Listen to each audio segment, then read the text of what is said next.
आपण पाहत आहात सत्यदर्शन न्यूज। खुद्द माधुरी दीक्षित हिनेच याबाबतचे मौन सोडत मोठं विधान केलं। बॉलिवूडमध्ये सौंदर्यवती अनेक आहेत, पण एव्हरग्रीन असं सौंदर्य असलेली, अभिनयाप्रमाणेच नृत्यातही तितकीच निपुण असलेली बॉलिवूडची धगधग गर्ल अर्थात माधुरी दीक्षित हिची बातच काही और आहे। तिच्या सौंदर्याची मधुर आशाची आजही अनेकांना बुरावी पडते। लाखो लोकांच्या हृदयावर ती राज्य करते। मात्र गेल्या काही दिवसापासून माधुरी दीक्षितच्या राजकारणातील प्रवेशाच्या चर्चा रंगल्या आहेत। ती भाजपच्या तिकिटावर लोकसभा निवडणूक लढवणार असल्याची चर्चाही अनेक दिवसापासून सुरू आहे, पण त्यावर ना माधुरी ना भाजप कोणाकडूनही अधिकृत घोषणा करण्यात आलेली नाही। त्यांनी याबाबत काही भाष्यही केले नाही।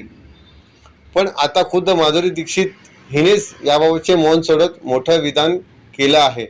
पिंपरी चिंचवडमध्ये एका कार्यक्रमासाठी आलेल्या माधुरीने पत्रकारांशी संवाद साधलाच आणि राजकारणाबद्दलही भाष्य केले। कलाक्षेत्र गाजवल्यानंतर आता राजकारणात येण्याची इच्छा आहे का, असे तिला विचारण्यात आले। तुम्हाला राजकारण आवडतं का, असा प्रश्न मला अनेक वेळा विचारला जातो। पण खरं सांगायचं तर मी एक कलाकार आहे।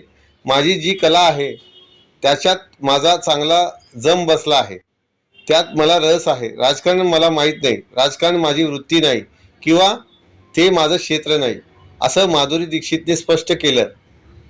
तेव्हाच एका पत्रकाराने सगळ्यांच्याच मनातील प्रश्न माधुरीला विचारला, भाजपकडून तुम्हाला ऑफर मिळाली आहे का, असा सवाल त्याने विचारला। त्यावर माधुरीने असंच उत्तर दिलं, ते मी तुम्हाला का सांगू, असा उलट सवाल विचारत माधुरीने तो सवाल अलगद टाळला आणि राजकारण प्रवेशाबाबतचा हा सस्पेन्स पुन्हा कायम ठेवला।